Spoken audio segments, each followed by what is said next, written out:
Sejam todos muito bem-vindos ao podcast do GEPS. Essa é a nossa segunda edição e estamos muito felizes de receber você aqui. E aí, Pro, como é que tá? Tudo beleza. É com muita alegria que estamos aqui dando início a esse novo projeto. E é isso. Vamos lá. Antes da gente falar sobre o tema, eu quero em primeiro lugar agradecer a todo mundo que tirou um tempinho para ouvir, para compartilhar e nos passar o feedback sobre o primeiro episódio. Tenho total certeza que esse projeto está sendo feito com muita dedicação e carinho para trazer conversa e ciência nesse momento tão instável que a gente está vivendo. Já que a gente fez as considerações iniciais, vamos à discussão. Como a gente falou no podcast passado, o tema de hoje é o olhar psicanalítico sobre o contexto de pandemia. Tema esse que tem gerado, acho que, debate em todas as cúpulas científicas, debates empíricos e, querendo ou não, se tornou parte do cotidiano de muita gente. E hoje nós vamos trazer um pouco dos olhares psicanalíticos sobre esse fenômeno, em específico sobre a posição do sujeito diante disso tudo, com alguns olhares voltados para a parte do isolamento social. Trazendo para a nossa realidade, eu não sei como foi na cidade de vocês, independente do lugar que vocês estão ouvindo, aqui o isolamento começou na semana do dia 17 de março. Nós entramos nesse processo de isolamento social por causa do coronavírus e nossa vida meio que mudou como um todo. De fato, foi um chacoalho enorme na vida de cada um que trouxe inúmeras repercussões, sendo essas como medo, incerteza, mudança no ritmo das nossas relações sociais, e isso tem grandes consequências na nossa vida como um todo, em específico, que a gente vai falar aqui hoje, na psique do sujeito. E assim nós separamos 3 temas que para nós são considerados imprescindíveis para essa discussão. E o primeiro deles é a ideia de insatisfação do sujeito. E assim, Pro, eu acho que se a gente pudesse trazer alguma palavra para resumir isso tudo, seria privação. Desde que isso tudo começou, boa parte dos indivíduos não encararam esse momento como uma parte importante da nossa história em que nós iremos interromper o percurso de um vírus. Numa ideia psicanalítica, meio que essa utopia de proteger todo mundo seria, para salvar o caminho do outro, eu devo interromper o meu caminho. E isso meio que serve como uma ideia de agressão para a gente, porque a gente está pensando assim, eu estou sendo privado do meu direito de liberdade. Ou, em outras palavras, eu perdi a vida que eu tinha. E isso causa uma sensação de satisfação enorme no sujeito. Sim, e gera angústia também. Angústia aí, se a gente for pensar no contexto que a gente vivencia nesse modelo capitalista, onde a gente tem que produzir, que consumir, onde perpassa mais os ideais mais individualistas de satisfação. E você ser privado em prol não só da sua vida, mas do outro. É como se o momento nos convida a tomar atitudes em prol do coletivo. E isso talvez seja ainda mais complicado nesse momento. Até o próprio Freud fala sobre isso na segunda parte de Pulsões e suas vicissitudes, que nós somos muito tendenciosos em transformar satisfação em insatisfação. Então a gente consegue meio que mesclar a ideia de eu posso salvar o outro, junto com a ideia de que para salvar o outro eu tenho que me privar. E isso para mim é algo, eu acredito que impossível. Eu não vou me privar, eu não vou abrir mão do meu próprio caminho. E, consequentemente, o outro que se dane. Porque nós somos egoístas. O nosso próprio id pode falar isso muito melhor. Isso. E o que a sociedade nos convida? Eu vou me privar, então, para trazer, para salvar o outro. Então, assim, eu vou ter uma satisfação em salvar o outro. E é já que você entrou nesse gancho de Freud, no texto Mal-Estar na Civilização, que ele publicou em 1930, ele vai fazer toda uma análise do ser humano nessa questão da felicidade, trazendo um questionamento. É possível, de fato, o ser humano ser feliz? E aí você vê, 1930 já está no final da sua obra. Então, Freud já tem todo um percurso de compreensão do inconsciente, do nosso psiquismo, de como que ele se forma, de como que ele funciona, de como que ele se manifesta. E ao compreender profundamente o ser humano, ele vai trazer esse questionamento. E quando ele faz uma análise do ser humano dentro da civilização, desse mundo simbólico que nos permeia, ele vai chegar a essa conclusão, de que realmente a civilização ela está contra nós. O que ela exige de nós é um ideal impossível de ser alcançado. Eu nem ia comentar isso, mas como você falou, eu acho interessante que no meio do texto ele vai trazer, inclusive, ensinamento de Jesus. e vai dizer, poxa, eles pregam que você tem que amar o seu inimigo. Isso é inviável. Como eu vou amar alguém que me faz mal? Aí ele vai descrever diversos comportamentos como... E não assim, não falando mal dos ensinamentos cristãos, porque eles têm um contexto. Mas analisando de forma material, é uma exigência. Então, assim, você se privar para promover a saúde ou salvar a sua vida e a do outro e você ficar feliz com isso, é muito complicado, como você falou. Então, a gente equilibrar esses princípios. E Freud é muito taxativo quando ele fala da felicidade. Ele fala que a gente cumpre o programa do princípio do prazer. Quando a gente analisa o animal, e aí já vamos entrar aí na temática, o animal irracional, o programa de vida dele é o instinto. O instinto rege o comportamento dele, que busca a sobrevivência, né? Então, assim, tudo já está ali programado. Ele vive de maneira livre o seu instinto. O ser humano, não. A energia que perpassa o ser humano é o que Freud chama de pulsão. É uma energia diferenciada, onde os comportamentos não são padrões, onde eles vão se estabelecer ao longo do desenvolvimento do sujeito. E a pulsão está pautada no princípio do prazer, na busca pela satisfação. Então, ele vai dizer que a felicidade do ser humano, o sentido da vida do ser humano é encontrar a satisfação. Somos regidos por esse princípio de base. Mas esse princípio se choca com a civilização, porque nós somos seres sociais. E para viver em sociedade, nós temos que ser submetidos a leis simbólicas. As leis simbólicas, na verdade. Se a gente for pensar uma criança quando nasce, ela vai vestir roupa, ela tem que tomar banho, ela tem que comer, ela tem que dormir, ela tem que aprender que isso pode, que isso não pode. Então, assim, tudo isso, lá no início, que é mínimo, já nos poda. Então, no nosso próprio processo de constituição psíquica, a gente já vai ser podado nesse sentido. E ele vai dizer que, além do princípio do prazer, a gente também tem a questão da agressividade, quando não é possível realizar essa programação. Então, esse princípio do prazer, ele é muito individualista. É a nossa necessidade individual, que vai se chocar com a necessidade do outro. Porque como somos seres sociais, temos que conviver com o outro. E se não tiver leis que possam reger o nosso comportamento, como vamos conviver com o outro? Se cada um fizer apenas o que é bom para si. Então, ele vai dizer que só esse fato em si já mostra que essa felicidade utópica já é impossível de ser alcançada. Então, por si só, já somos seres insatisfeitos, que trariam uma visão um tanto pessimista. Você dizer, poxa, então quer dizer que não tem solução? E o que é essa insatisfação? E é o que Freud vai trazer e que Lacan reforça, é a própria castração. Então, essa impossibilidade de realizar o que se deseja nos marca com uma falta que é estrutural, com uma falta que nos angustia, mas que permite o nascimento do nosso desejo. E o desejo é o que nos move para a vida. É o que nos faz acordar todos os dias, é o que nos faz levantar, buscar, seguir adiante, apesar de todas as dificuldades. Então, a gente percebe uma questão muito interessante, que essa falta nos angustia, nos gera insatisfação, mas, por outro lado, é o que possibilita a gente a viver, a encontrar um sentido, ao mesmo tempo a buscar essa satisfação. E aí você busca algo que você não vai encontrar plenamente, como é isso? Isso já é uma questão para o sujeito, não é? Exato. E aí vem a grande dualidade, né? Porque enquanto Freud traz a ideia de pulsão e a sua ligação com os princípios do prazer, traz a ideia de que o sujeito ele pode se aventurar nas impossibilidades que o inconsciente traz, de que a gente pode fantasiar e, de certa forma, arranjar subterfúgios para poder lidar com essa realidade que é tão dolorosa. Mas aí vem Lacan e diz que nós somos castrados pela linguagem, como você bem falou na estante. Então, a linguagem meio que chega pra gente e fala, ô querido, segura um pouco a onda, você é limitado, você é finito. E outra, você pode morrer. E aí vem todo o processo de insatisfação. E aí ele fala com brilhantismo quando ele fala sobre o real. Porque por mais que a gente arranje subterfúgios para lidar com isso, por mais que a gente arranje maneiras de entender toda essa situação, tem algo lá fora muito maior do que a gente.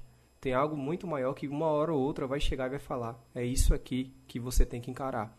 E aí vem todo o sentimento de melancolia. Se nós já sofríamos no mundo que era cheio de liberdades, imagina agora que a gente está impossível, em outras palavras. E aí eu pego esse gancho do real, e a gente vai falar isso no final, quando a gente for discutir o que fazer com tudo isso, porque o real é o que vai nos salvar. Quando você fala desses subterfúgios, Freud vai trazer lá no Mal-Estar o seguinte, ele diz que a vida, como a gente a encontra, ela é árdua demais. Ela traz muitos sofrimentos, decepções e tarefas impossíveis. E que para que a gente possa suportar essa vida, a gente não pode dispensar medidas paliativas. Ou seja, o ser humano vai buscar recursos paliativos, não é solução, mas maneiras de conviver com todas essas angústias. E ele vai trazer 3 possibilidades. O que ele chama de derivados poderosos, que fazem a gente extrair a luz da nossa desgraça, esse é o termo que ele utiliza, você conseguir encontrar algo de bom nas situações mais difíceis. Uma outra são as satisfações substitutas. Então, se eu não posso realizar isso, eu vou buscar realizar de uma outra forma, buscar outros objetos para me satisfazer. Porque uma questão interessante é que, assim, a gente tem essa necessidade, a gente é marcado por essa falta, nós temos um desejo, e essa falta faz com que a gente construa um laço social com o outro. Então, por eu ser marcado por uma falta, eu me direciono ao mundo externo para buscar satisfazer as minhas necessidades. E tudo aquilo que a minha energia pulsional se direciona são os objetos, que não são só objetos materiais, são os mais diversos, são ideais, são crenças, é profissão, é filho, tudo aquilo que eu direciono a minha energia para buscar uma satisfação. Então, se eu não posso realizar exatamente aquilo que eu desejo, eu posso realizar uma outra coisa parecida. E aí vem o que ele fala de satisfações substitutas. Inclusive, os sintomas são uma espécie de satisfação substituta. Se eu estou ansiosa e eu vou comer compulsivamente, então, ou seja, eu tenho uma outra necessidade que eu não consigo realizar, que muitas vezes eu desconheço, e eu canalizo para a comida. É uma maneira de se satisfazer. Resolve o problema? Não, não é solução, mas me ajuda a suportar a angústia dessa insatisfação. E uma terceira possibilidade são as substâncias psicoativas, que ele chama de substâncias tóxicas. E a gente percebe na contemporaneidade como o ser humano tem feito um uso abusivo de substâncias psicoativas, não só as drogas, mas as medicações, como uma forma paliativa. E a substância psicoativa age no organismo físico, então você fica meio que insensível à sua dor. Então ele vai caracterizar essas maneiras que o ser humano vai encontrar para lidar com as suas questões. Fazendo uma análise do comportamento humano, então percebendo o sofrimento e a dor que perpassa a nossa existência, em virtude da gente não conseguir cumprir esse programa que ele chama do princípio do prazer. E aí ele vai falar, mais na frente ele vai dizer da civilização, de como a civilização é danosa para o ser humano. Mas ele diz assim, mas o fato de haver civilização, ou de repente não haver civilização, não iria garantir a nossa felicidade. Será que o homem primitivo, ele seria feliz por não ter essa civilização? Ele vai dizer que não tem garantias. Por isso que ele fala que é um mal-estar, e é um mal-estar necessário, que faz parte do nosso processo. Precisamos aprender a lidar com isso. Então, por isso que esse programa nunca vai se cumprir, esse programa do princípio do prazer.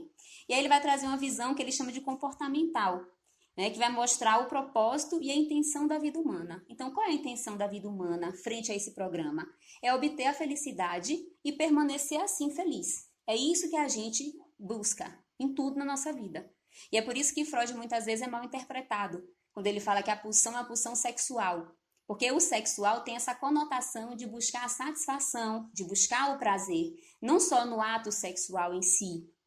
Então, essa é uma questão importante da gente sinalizar. Então, isso é o que nos movimenta. Buscamos o prazer e a satisfação. Por isso que muitos comportamentos humanos fazem mal a nós mesmos. A gente muitas vezes faz coisas que nos prejudicam porque o nosso propósito é o prazer. Mesmo que, às vezes, esse prazer possa nos trazer prejuízos. E aí, nessa busca do prazer, ele vai dizer que existem 2 maneiras de a gente obter prazer. Ou a gente obtém prazer na ausência do sofrimento e do desprazer. Então, assim, quando eu evito o desprazer, isso me traz uma sensação prazerosa. Ou quando a gente vive experiências intensas, de um sentimento de prazer muito intenso. E ele vai falar que essas experiências de prazer muito intenso, elas são escassas. São momentos e que, de maneira geral, o ser humano vai ter prazer na ausência de sofrimento e de desprazer. E ele vai dizer que, de alguma forma, a gente só vai ter prazer a partir de um contraste. É como se eu conseguisse só ver o que é bom frente a algo muito ruim. Nós somos limitados em alcançar esse prazer super intenso. Então, isso, de alguma forma, já nos poda. Imagine, você ter prazer quando existe a ausência de sofrimento. Isso é interessante no ser humano. Isso é uma questão interessante. Um paradoxo que surge a partir disso, que Lacan finalizou com maestria o que Freud iniciou nesse processo, que Ao encontrar subterfúgios para enfrentar esses momentos, Lacan diz que as soluções para poder passar por esse processo podem se configurar de duas formas. Ou ela pode ser mortífera e genérica para o sujeito, ou ela pode ser criativa e singular. E aí vem um paradoxo também para nós, que fique claro, a gente não está falando para ninguém elaborar uma solução aqui e agora. A gente não está exigindo de vocês um concurso de produtividade. Mas a ideia central disso é de que, ao ser inscrito na linguagem, o sujeito não está isento de suas responsabilidades, mesmo que muitas vezes esses subterfúgios sejam perigosos para o sujeito. E vem outra noção importante que você até falou, um dos grandes brilhantismos da nossa espécie é de que nós somos seres extremamente críticos. Então, dentro desse processo, nós passamos a nos questionar coisas que, enquanto nós vivíamos o pleno exercício de liberdade e satisfação das nossas pulsões, não questionávamos, porque a gente estava sendo saciado, né? Mas nesse processo de isolamento, a gente começou a se perguntar, peraí, por que é que matam tantos animais? Por que é que poluem tanto? Por que é que nós somos tão egoístas? E aí vem a melhor pergunta de todas que muita gente está começando a se fazer e não está encontrando a resposta. Qual é o meu papel nisso tudo? Então, vem muito também de outro papo que a gente teve outro dia sobre essa noção de civilização que você falou, junto com a noção ocidental do capitalismo que a gente vem enfrentando há muito tempo. De que o capitalismo, principalmente essa ideologia neoliberal, vem dessa ideia de que nós temos que ser perfeitos, de que nós temos que ter tudo ao tempo todo, de que nós temos a liberdade de nossas escolhas e, querendo ou não, a gente inscreveu em nossa psique altos padrões de exigência dos nossos desejos. E esse está sendo um momento muito importante para a gente parar e olhar, pera, será que eu realmente preciso disso? E o quão danoso é esse capitalismo para a gente? Sobre o discurso capitalista. E aí, justamente, essas reflexões surgem justamente nesse momento, como Freud chama de um contraste, onde é uma mudança radical. Porque enquanto as coisas estavam caminhando, e não que a gente não estivesse insatisfeito, porque o que eu vou mencionar mais na frente é que assim, a pandemia ela só vem trazer uma realidade que já existia em nós, em cada indivíduo. E aí ela vai exacerbar isso, com toda essa mudança que existe em torno de nós. Mas é como você falou, talvez a gente só vai questionar muitas coisas por conta da situação atual, desse contraste. Por exemplo, essa questão de não poder sair de casa, de você estar limitado. Todo mundo, ai, que vontade de fazer uma maquiagem, que vontade de sair, que vontade de ir ali comprar um pão. Talvez uma coisa que você fazia todos os dias e você nem estava feliz por isso. Mas o fato de você ser privado de ir comprar o pão, então você ir comprar um pão, meu Deus, como é maravilhoso comprar um pão. Só fazendo um gancho do que você falou e que eu vinha falando antes, que a gente vai ter esse prazer justamente nesses momentos de contraste, quando a gente tem o desprazer associado. A gente só sabe dar valor ao que é bom quando a gente vivencia uma situação ruim. Por exemplo, a saúde. Você está aqui saudável. O exemplo aqui que a gente vivenciou aqui no Ibaí, que foi a chikungunya. Todo mundo saudável e estava entediado porque estava em casa. Todo mundo estava saudável, mas ninguém estava feliz por isso. Aí você pega uma chikungunya, passa 5 dias numa cama, gemendo de dor, e aí você melhora. Ai, meu Deus, que alegria, melhorei. Vou fazer aquela alegria, aquela felicidade intensa. Mas por que essa felicidade intensa de estar saudável? Porque você passou por um momento onde você não estava saudável. Então, a nossa condição humana perpassa ainda isso. Então, a gente não consegue dar valor ao que é bom. Precisamos de situações chocantes, situações difíceis para a gente poder acordar e refletir. E aí é nesse momento do acordar que todos nós estamos. E a nossa saúde mental está abalada.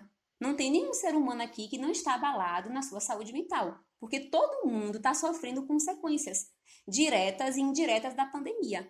Isso é um fato. Não tem ninguém. E aí a sociedade vem por outro lado, e aí nesse discurso capitalista de produção, temos que produzir, temos que consumir, negando a nossa falta, que é inerente à nossa condição humana, como a gente falou anteriormente, a falta ela é necessária, mas nos angustia, porque não sabemos lidar com essa falta, lidar com as imperfeições.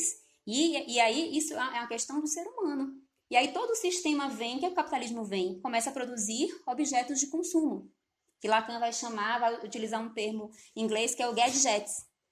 Então, o gadget é um produto, é uma invenção sem grande utilidade, mas que traz essa falsa sensação de plenitude. E não são só objetos materiais, São ideais que a sociedade prega, né? Ideais que você tem que trabalhar, que você tem que ter uma formação, que você tem que ter um bom emprego, que você tem que ser saudável, que você tem que ser bonita, que você tem que ser feliz. Até na pandemia, você tem que ter saúde mental na pandemia, você tem que estar em paz na pandemia. Então, assim, ninguém tem um direito. Perceba como é o contraste. Eu sou faltosa, é a minha condição humana, e ao invés de eu olhar para a minha falta e construir algo a partir disso, que seja mais real, mais viável, não. Eu vou seguir uma sociedade que me traz essa idealização que não existe, que é o que a gente gostaria. Eu gostaria de ser plena, eu gostaria de ter uma satisfação total, de não ter falta, de ser super feliz. Todos nós gostaríamos, mas não é a nossa condição. Então, o que acontece? E aí a gente vai chegar no nosso tema, que é a insatisfação. O fato de você ter essa falsa promessa de plenitude, e isso de uma forma tão intensa que vira uma exigência psíquica.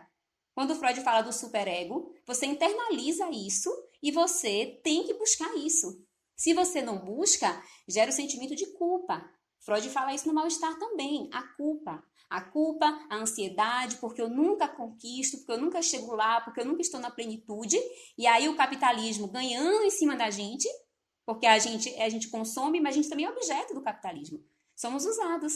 Eles estão enchendo de dinheiro e a gente adoecendo psiquicamente. Cada dia mais insatisfeitos. Quanto mais você consome os objetos, mais você percebe que não é aquilo que você gostaria.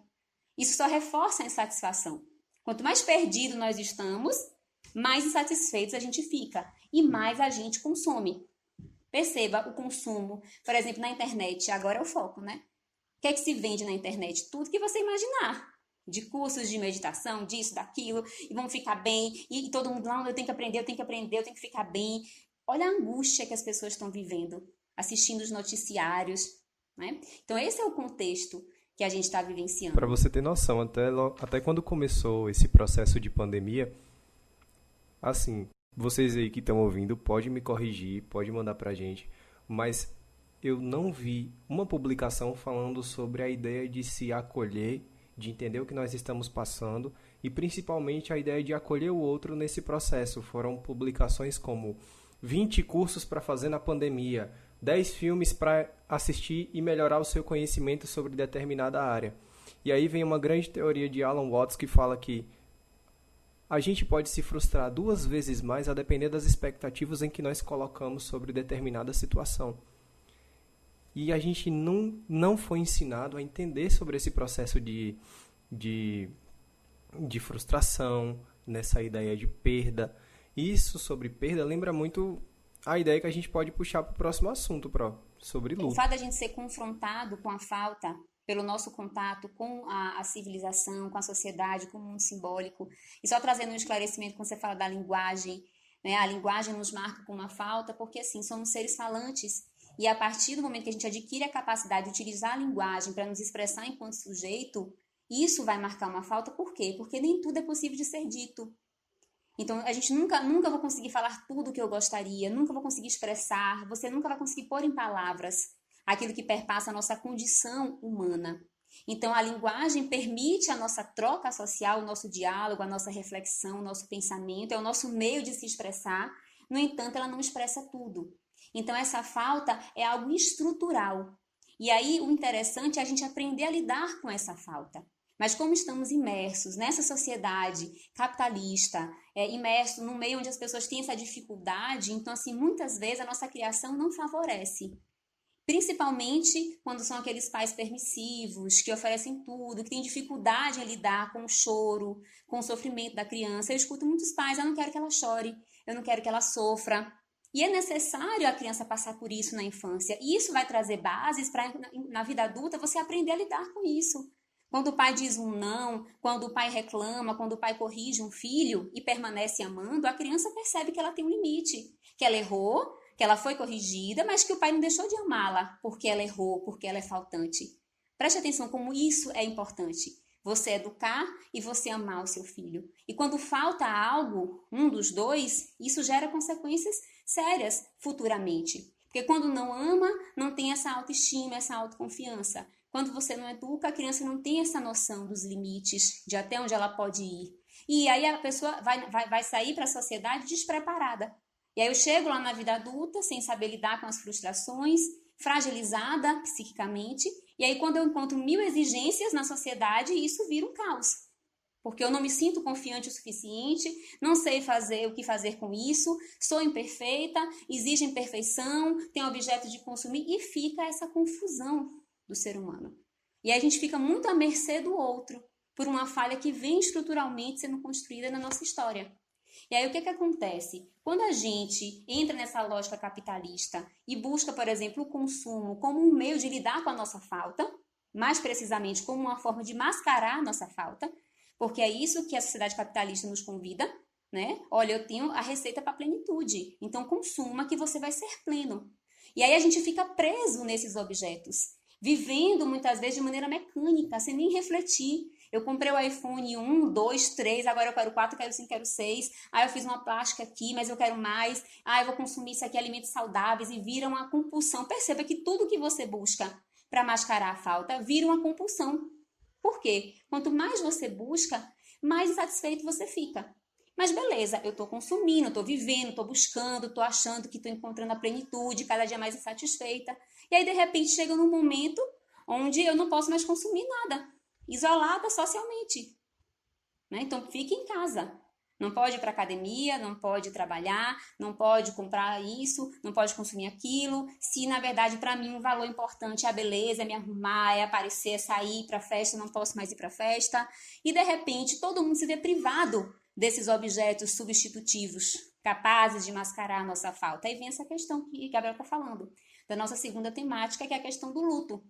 Então, a gente se vê privado dos objetos e somos obrigados a nos confrontar com a nossa falta.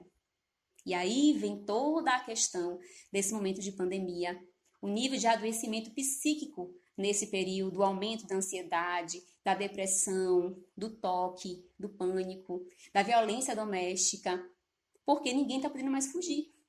Quem está isolado em quarentena está sendo obrigado a conviver com as suas questões e com a questão do outro. E aí veio um boom, pegou todo mundo de surpresa. Então, nós que estávamos fragilizados, utilizando as medidas paliativas, como diz Freud, e eu falo assim de maneira geral, nem todo mundo está nessa condição, mas boa parte de nós estamos, e com a gente também, todo mundo. Ninguém está longe disso, não. Ninguém está fora disso. Né? Então, a gente está aqui buscando objetos substitutivos, e aí, de repente, a gente se vê privado de tudo isso. Numa realidade totalmente diferente. Quem continua trabalhando em home office é uma outra realidade. Os alunos lá da FAI, estudando à distância. Então, todo mundo foi pego de surpresa. Então, ou seja, fomos abalados dentro das nossas fantasias, né? Dentro daquilo que a gente tinha construído, de alguma forma, achando que, de repente, estávamos no caminho certo, e a realidade veio aqui e nos deu uma rasteira. Essa é a grande verdade. E quem leva uma rasteira cai, se machuca, sofre, se angustia, e isso é humano. E isso é natural. E é importante que se fale isso. A gente tem que primeiro aceitar a nossa humanidade. Somos seres faltantes, graças a Deus. Porque se fôssemos plenos, completos, o que iríamos fazer nessa vida? Então, essa falta é que nos permite esse processo de crescimento, de amadurecimento, de aprendizado ao longo da vida, vivendo todas as etapas. Se fosse para nascer pronto, a gente já nascia idoso. Por que nasce criança? Por que tem adolescência? Por que tem a vida adulta? Por que tem a velhice? Então, a vida é um processo contínuo de aprendizado, de aprimoramento, e essa falta é a nossa grande amiga, que mostra quais são as nossas limitações, as nossas dificuldades, que mostra onde temos que melhorar, o que temos que fazer. Ela é a nossa grande aliada. Por que a gente se incomoda tanto com ela? Por que a gente se angustia tanto diante dela? Por que não podemos aceitar? Estou mal, estou triste. E aí você pensa em nós, psicólogos, você futuro psicólogo. Eu estou triste. Você, psicóloga, triste? Você, deprimida? Não podemos. Então, acho que a grande questão que nos convida inicialmente é a gente encarar a nossa humanidade, a nossa falta, a nossa castração, as nossas imperfeições e olhar para a nossa vida. Pô, será que minha vida estava legal mesmo? Estou na quarentena, convivendo intensamente com meu marido. Poxa, que dificuldade. Será que realmente estava bom esse casamento ou não? Como é? Então, são grandes oportunidades que a gente está tendo. Conviver com os filhos. Muitas vezes a gente trabalha o dia inteiro, outras pessoas que cuidam. De repente você tem que cuidar do seu filho, de fazer coisas que você não fazia antes, de vivenciar essa maternidade real. Acho que você já ouviu falar disso, maternidade real. Essas mães que cuidam dos seus filhos em tempo integral. Né? Então, assim, são grandes oportunidades. Diga, acho que tá cortando, não tá?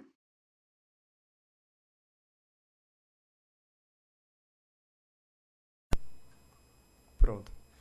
Então, gente, se vocês perceberam alguma pausa na discussão, é porque nós passamos por problemas técnicos. É o que o pessoal da TV fala que é a mágica do ao vivo. E nós iríamos iniciar a discussão sobre o luto. No texto Luto e Melancolia, de 1917, Freud faz as suas primeiras análises sobre os sujeitos enlutados. Na época, se tinha uma compreensão muito forte sobre esse fenômeno por conta da psiquiatria, que eles nomeavam basicamente como a perda de algo físico. Isso fica evidente porque na prática deles, e que fique claro que isso não é uma crítica, eles analisam tudo de um viés mais anatômico. Então, por exemplo, a depressão é uma disfunção de uma parte do cérebro, tal doença é uma disfunção de outra parte do cérebro, um desequilíbrio hormonal, e os remédios vão agir em cima disso. Então, Freud percebeu esse paradigma e pensou que o luto poderia também ser algo da esfera da psique. Então, ele começou a trazer as primeiras compreensões do luto como um fenômeno da psicanálise. Então, ele diz que o luto age em uma espécie de duplicidade. Pode ser a perda de algum ente, ou a perda de alguém que fazia parte das nossas vidas, ou a perda do objeto e seu símbolo para o sujeito. Então, é certo dizer, Pro, que a gente também está passando por algum processo de luto? Com certeza. Ainda mais quando ele vai diferenciar o luto e a melancolia, ele vai falar daquilo que é esperado em virtude de uma situação específica e aquilo que já se torna uma patologia, porque a melancolia já estaria entrando num processo patológico. Então, o luto são sentimentos que a gente vai ter em virtude de uma situação específica.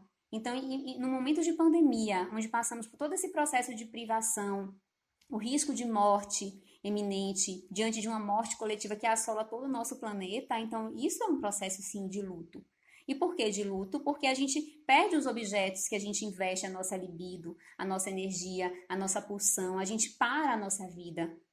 Então, essa parada, essa impossibilidade de investimento nesses objetos, e aí a gente já falou dos mais variados objetos, isso traz um processo de luto, sim, de dor e de sofrimento frente a essa perda, essa impossibilidade de nos satisfazermos frente a esses objetos, e que é algo natural, como eu disse anteriormente. Não tem como você estar com a sua saúde mental plena no momento em que estamos vivendo, de tantas instabilidades, não só no campo da saúde, no campo político, e nem vamos entrar nesse aspecto, mas só mencionar que no campo político também vivenciamos isso, no campo econômico, né? Então, olha quantas consequências e olha todo o processo que vamos viver ainda, porque estamos no início da pandemia. Até isso se regularizar, até a gente lidar com as consequências de tudo isso lá na frente. E assim, o que eu vejo até mais grave, ou talvez por conta de ser psicóloga, a questão da saúde mental das pessoas mesmo, dos indivíduos durante esse processo. Como que está a saúde mental das pessoas do nosso planeta diante de tudo isso que a gente está vivendo? Então, estamos passando sim por um processo de luto, cada um dentro das suas circunstâncias. Não só aqueles que já perderam seus entes queridos, ou que estão com seus entes queridos nos hospitais, internados com a Covid, né? Mas todos nós que estamos sendo impossibilitados de viver a nossa vida como estávamos vivendo antes. E como eu disse, não significa que estávamos felizes e que agora estamos tristes. Nós já vivíamos conflitos por conta de tudo que nós falamos hoje nesse podcast.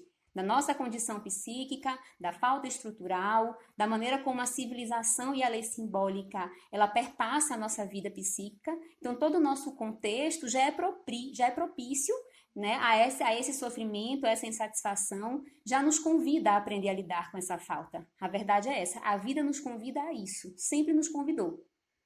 E aí, nos momentos mais difíceis, a vida nos obriga. Eu digo assim, nos convida e a gente vai driblando, mas tem momentos que ela nos obriga. E esse é o momento que nós estamos vivendo.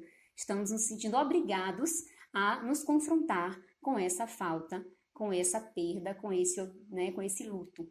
E aí vem uma bagunça muito grande desse processo, porque, como a gente tinha percebido nessas leituras sobre Freud, ele fazia uma diferença entre luto e melancolia, apesar de serem participantes do mesmo fenômeno. E o luto era basicamente o sentimento de tristeza voltado para o objeto, enquanto a melancolia era o sentimento de tristeza voltado para si. Só que esse momento está sendo tão atípico, esse momento está sendo tão bagunçado, que esse momento consegue misturar sentimentos de luto, melancolia, tudo num fenômeno e numa situação em que a gente não consegue destrinchar onde está cada um, onde cada um se situa e onde é a esfera de cada um. E a gente não quer dizer que Freud está errado e que a teoria dele está sendo contestada aqui no podcast, mas é que esse momento está sendo difícil de ter explicações em todas as esferas. Provavelmente a gente vai passar por um longo tempo até entender tudo isso. E a grande questão, porque assim, no luto, a gente tem um objeto, a gente tem um sofrimento que você consegue nomear. Eu estou triste por isso. Na melancolia, a questão já chegou num nível patológico que você não sabe mais nem por que você está sofrendo. Aí vem aquele afeto que a gente chama de angústia. É o afeto sem objeto. Eu estou angustiado, eu estou mal. E aí você vê, por exemplo, pessoas assim, eu estou podendo trabalhar em home office, eu não estou passando necessidade, eu tenho uma vida financeira boa, eu tenho uma família, que não está passando por grandes questões, mas está em sofrimento, está angustiado. Então, é o momento onde outras questões surgem e como a gente tem um desconhecimento de si próprio, do nosso real desejo, de nós mesmos. Por quê? Porque quando a gente foge da nossa falta, da castração, de não enxergar as nossas imperfeições, a gente perde a chance de se conhecer. Como a gente não se conhece, diante de situações extremas, vão surgir angústias. Por quê? Porque, de repente, lá eu percebi que não era aquilo que eu queria viver, que eu não estava no caminho que eu gostaria de seguir, que talvez não era essa minha profissão, não era esse meu casamento, o que eu estava fazendo, olha o que eu estava valorizando e de repente eu me vejo aqui vendo que o necessário é só isso. Então é um momento de que questões existenciais começam a surgir e nem todo mundo está preparado para isso, para enxergar, para se perceber, para aprender com tudo isso. Então a angústia surge por quê? Porque você não consegue elaborar isso de maneira clara, de maneira consciente. E por isso que surgem tantos sintomas. Os sintomas físicos, os sintomas psíquicos. O que são os sintomas? É a nossa impossibilidade de lidar com as nossas questões de forma consciente. E aí vai surgir todas as patologias que muitos estão vivenciando nesse momento. E por isso essa mistura de luto e melancolia. Eu meio que sei porque que eu estou sofrendo, mas não sei muito bem se é isso, não sei o que fazer. E vem o tédio, vem a angústia. E eu vejo alunos falando, eu tenho um tempo disponível para estudar, mas não consigo estudar nada. Aí tem outros, mas eu não tenho tempo, eu não consigo. Então, quem tem tempo não estuda, quem não tem reclama porque não tem. E assim, você vê que todo mundo tá mesmo nessa angústia. Porque é um momento realmente muito delicado, né? Então, temos que pensar o que fazer. Vem a grande pergunta, Exatamente. Né? Vem aquela grande frase que diz que... O que fazer diante de tudo isso? Exatamente. Diante de uma situação em que nos faltam palavras, sentidos e explicações, o radical da psicanálise chega e fala que a solução para isso tudo é fazer alguma coisa. E vem o nosso terceiro e último tópico, que é o que fazer nesse tipo de situação. Pegando um pouco do gancho dessa ideia de luto, Freud diz que a perda de um objeto no luto traz à tona a retirada da libido do objeto. Cada lembrança, sentimento libidinal, é evocado de uma forma hipercatequizada. E o que isso quer dizer em outras palavras? Quer dizer muito do nosso comportamento diante disso. Quer dizer muito do que a gente está fazendo agora. Que a gente está tendo muitas lembranças, está tendo sentimento de nostalgia de tudo que nós vivíamos nos tempos normais. Então a gente está tendo uma grande valorização de algo que já não temos mais tanta habilidade de ter de novo. Então a gente está vivendo num grande passado que está sendo preso nesse presente e a real é que a gente não está tendo soluções suficientes para isso. E Sim. A única resposta que a gente encontrou até então é de que a gente é limitado, nós somos faltantes e a gente quer fugir dessa ideia, né? Como diz aquele meme, nós não estamos preparados para essa conversa. E aí eu te pergunto, porque sou um mero estudante de psicologia que gosta de ler e me aventurar na psicanálise, mas eu não tenho essa habilidade toda como você tem. E você pode dizer muito bem uma palavra de afeto, uma palavra de acolhimento, ou simplesmente algo que pode nos nortear nessa situação. O que fazer no contexto de pandemia e de isolamento? Pois é. Essa é a grande questão. O que fazer com tudo isso? O que fazer diante desse convite um tanto obrigatório que a vida nos trouxe de enfrentar as nossas próprias questões? E assim, existem níveis e níveis de possibilidades. Isso é importante salientar, porque assim, tem pessoas que vão realmente adoecer psiquicamente, que vão precisar de ajuda. Então, assim, é preciso a gente diferenciar aqueles que vão precisar e aqueles que vão conseguir lidar. Porque, assim, como eu falei, é um convite. Você falou, ninguém está preparado para isso, ninguém está afim disso, mas uma vez que algo do real nos toca, a gente é obrigado a enfrentar. É a melhor coisa que a gente faz. Quem fala muito é Rossandra, ele diz assim, aceita que dói menos, né? Mas assim, não é tão simples. Mas acho que o primeiro fato, assim, o aceitar, eu acho importante. A gente aceitar que está vivendo um momento difícil, um momento único, que todos nós estamos abalados. Então, como eu já falei anteriormente, aceitar esse momento, aceitar as nossas limitações, as nossas imperfeições, as nossas angústias. De repente, perceber muitas coisas da nossa vida não é fácil, mas o desespero não é o melhor companheiro. Então, aceitar e entender que isso é humano, faz parte da nossa condição humana. Uma vez que a gente aceita e que a gente percebe os nossos sentimentos, a gente tem uma grande chance de poder lidar com eles. De lidar, de modificar, de aprender. E a gente fica nessa nostalgia do que passou, como se a gente fosse feliz lá. Será que a gente estava feliz mesmo? Ou será que a gente estava muitas vezes ali cego, vivendo uma vida mecânica, sem nem pensar nem refletir? Eu falo assim, por exemplo, a gente enquanto mãe, trabalha, fica o tempo todo fora, de repente está aqui com o filho. Será que eu conseguia conviver com o meu filho tanto que eu gostaria? Será que eu acompanhava o meu filho? Será que eu acompanhava a minha família? Será que eu conversava com meu marido, com os meus pais? Então a gente começar a olhar um pouco essas outras questões. Não só ficar na nostalgia do que passou, mas o que essa situação agora pode me mostrar de bom? A gente perceber que vive com tão pouco. Isso é uma questão que a gente tem aprendido. Com tão pouco, você consegue. Você consegue estar na sua casa aqui, de repente eu posso sentar no meu quintal ali e admirar a lua, as estrelas, coisa que eu jamais faria na correria do meu dia a dia. Coisa simples. Então, a ideia é a gente sair desse lugar da dor, do sofrimento e se perguntar o que eu posso aprender com tudo isso? O que essa situação pode me ajudar a me tornar uma pessoa melhor, mais consciente, com mais lucidez sobre a minha vida? Refletir, pensar, aceitar o convite que a vida nos faz, porque não tem outra escolha, não tem outra opção. Então, a psicanálise ela é um tanto realista nesse sentido. Ela sempre nos convida a ressignificar as nossas experiências, porque a gente não pode mudar os fatos. Não mudamos as outras pessoas, não mudamos os fatos, mas podemos nos modificar a partir dos fatos. E aí está a grande questão. Nós temos essa capacidade, sim, de nos adaptar, de nos ajustar, de mudar, de ressignificar. Isso faz parte da nossa condição. Isso é muito bom. Porque a gente tem o programa do princípio do prazer, mas o nosso contato com a lei simbólica nos ensina isso. Nós somos capazes, sim, e não precisamos da plenitude para sermos felizes. Porque a felicidade são essas sensações, são esses momentos que a gente vive. O que é felicidade? É você estar feliz com a pessoa que você é, com o caminho que você tem escolhido, com a vida que você está seguindo. Porque tristeza, alegria, dor, sofrimento faz parte da condição humana. Ninguém vai ficar isento disso. E o sentimento, ele é importante. A tristeza é importante. Você já viu aquele filme Divertidamente? Que é uma animação que mostra as emoções, que a felicidade briga com a tristeza é deprê. E, de repente, você vê a importância da tristeza. Porque a felicidade, ela fica meio que com uma boba alegre. Tudo ela quer ver um lado bom no extremo. E a tristeza é o momento onde ela vai perceber, a personagem, que as coisas não estão indo bem. Que ela fez algo errado. Então, a tristeza ela é necessária para você perceber uma situação. Imagine você perder sua mãe faleceu, eu vou ficar, não, minha faleceu, ficar alegre? Não. Então, assim, os sentimentos, é importante você ter a tristeza para você ter noção da situação, para você estar de acordo com a realidade. Né? Então, isso é importante.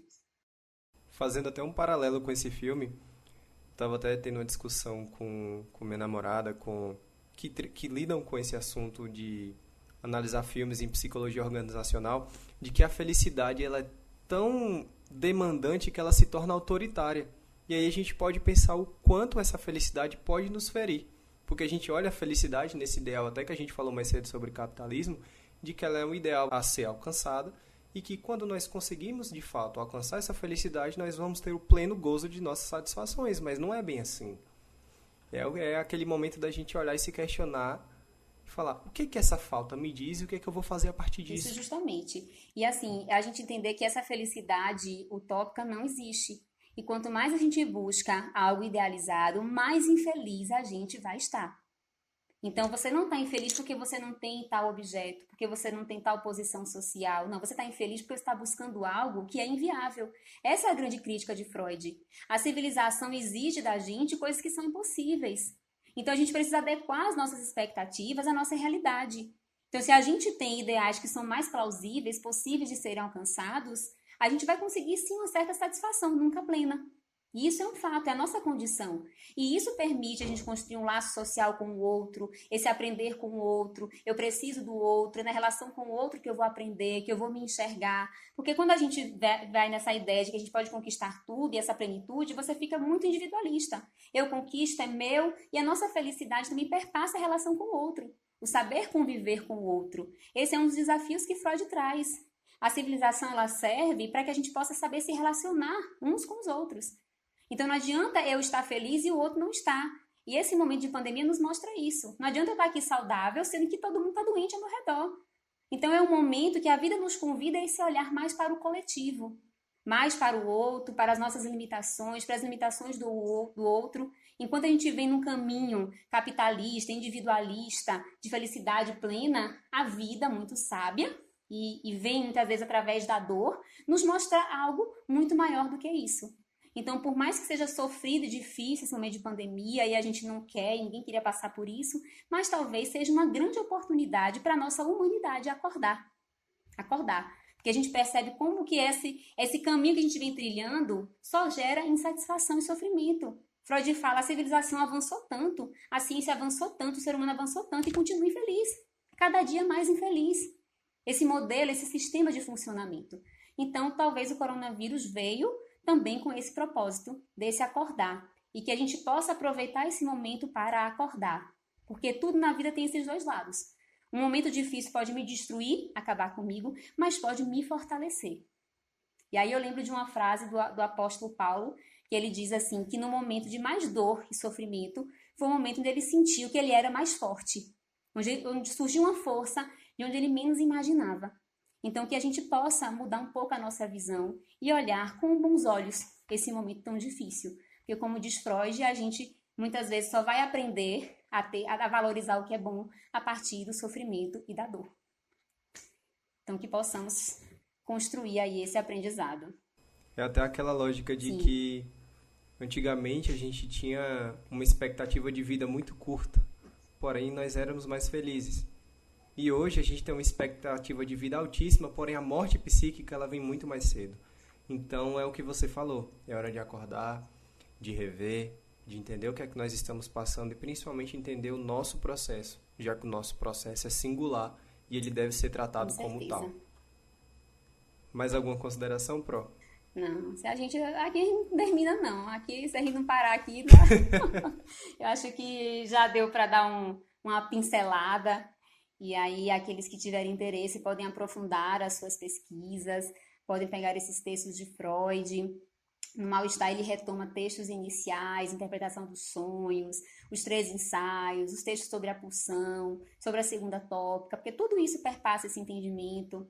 Tem os textos de Lacan, tem artigos também falando sobre esse discurso capitalista, embora seja um conteúdo de alta complexidade, mas dá para a gente ter uma noção, uma compreensão. Então, quem quiser aprofundar, fica aí a dica para fazer essas leituras aí, complementares. Pois é. E aí a gente vai deixar os textos que nós utilizamos na descrição, tanto do Spotify quanto do YouTube, para quem quiser se aprofundar, dar uma conferida nos textos, aproveitar também esse momento para dar uma lida. Olha minhas dicas de produtividade. E a gente agradece muito por vocês terem ficado até aqui. Como o contexto é de pandemia, a gente fala, se sair de casa, usa máscara e, por favor, leva álcool gel e cuidado com o outro, tá bom? Muito obrigado, gente. Esse foi mais um dos nossos podcasts. E aguardem o próximo, que a gente não vai dizer o tema para deixar vocês na curiosidade. Tchau, Pro. Tchau, até mais.